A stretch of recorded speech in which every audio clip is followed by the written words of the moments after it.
द्वादश श्रेणी राजनीति विज्ञान छात्र छात्री यही क्लास रे आमे जिला परिषद कौन 2 मार्क प्रश्नर उत्तर को आलोचना करवा। जिला परिषद कौन 2 मार्क प्रश्नर यह हेउची उत्तर। यह उत्तर को आज आमे यही क्लास रे आलोचना करवा। ओके, जिला परिषद 3 प्रकार श्रेणीर सभ्यों को नहीं गठित होता है। गोटे हेउची निर्वाचित सभ्य, नेक्स्ट सरकारी सभ्य एवं मनोनीत सभ्य। जिला परिषद अध्यक्ष को कौन कह जाए? जिला परिषद अध्यक्ष को सभापति कह जाए। एवं यह जिला परिषद अध्यक्ष किए? सभापति। जिला परिषद निर्वाचित सभ्य मान द्वारा निर्वाचित होई थांती। जिला परिषद कार्यकाल होची केते वर्ष? 5 वर्ष एवं सभापति कार्यकाल मध्य होची 5 वर्ष। यही जिला परिषद जिला स्तर रे कार्य करि थाए।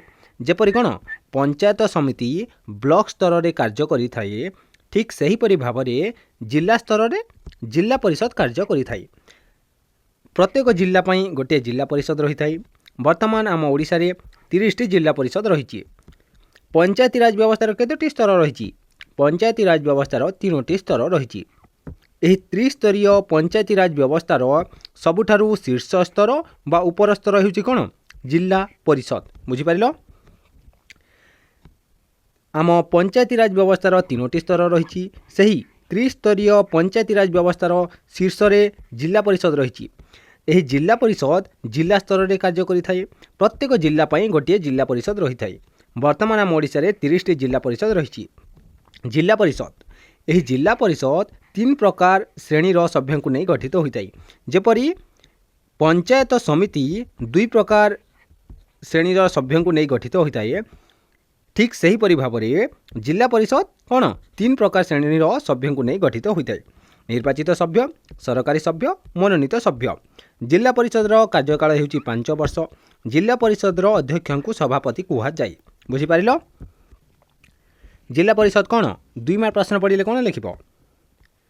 त्रिस्तरीय पंचायत व्यवस्थार शीर्ष रे जिला परिषद अवस्थित। जिला स्तर रे यही संस्था कार्य करे। प्रत्येक जिला पई गोटे जिला परिषद थाए। वर्तमान ओडिसा रे 30 टी जिला परिषद अछि। जिला परिषद 3 श्रेणीर सभ्यों को नहीं गठित होता है। एहीपरि भाव में नंबर देव निर्वाचित सभ्य, सरकारी सभ्य, मनोनीत सभ्य। जिला परिषद अध्यक्ष को सभापति कह जाए। यार कार्यकाल 5 वर्ष। जिला परिषद कौन 2 मार्क प्रश्नर यह हेउची उत्तर। यह उत्तर को तुम लिख। बुझिपारिल? प्रश्नर उत्तर को वर्तमान तुम प्रैक्टिस कर। यही सर्ट क्वेश्चन उत्तर दियो। जिला परिषद बैठक गुड़िक किए अध्यक्षता करती? जिलापाल, मेयर, निर्वाचित अध्यक्ष एवं काउंसिलर। किए? यार उत्तर कौन है? निर्वाचित अध्यक्ष जिला परिषद बैठक गुड़िक अध्यक्षता करथांती। बुझिपारिल? अध्यक्ष कार्य कौन?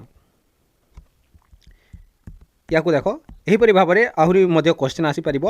जिला परिषद कार्यकाल केते वर्ष? 5 वर्ष। जिला परिषद अध्यक्ष को कौन कह जाए? सभापति कह जाए। जिला परिषद अध्यक्ष सभापति कार्य कौन? जिला परिषद बैठक को आह्वान करने, सही बैठक में अध्यक्षता करने हेउची जिला परिषद सभापति कार्य। जिला परिषद रे जड़े उपसभापति मध्य थांती। जिला परिषद सभापति अनुपस्थिति रे जिला परिषद उपसभापति कार्य करती। बुझिपारिल? जिला परिषद सभापति, जिला परिषद उपसभापति जिला परिषद निर्वाचित सभ्य मान द्वारा निर्वाचित होती। नेक्स्ट, जिला स्तर रे जो संस्था कार्य करे ताहाकू कोन कह जाए? जिला परिषद। त्रिस्तरीय पंचायती राज व्यवस्थार शीर्ष रे कौन अवस्थित? यार उत्तर कौन है? जिला परिषद। बुझिपारिल? जिला परिषद केते श्रेणीर सभ्यों को नहीं गठित होता है? यार उत्तर कौन है? 3 श्रेणीर सभ्यों को नहीं जिला परिषद गठित होता है।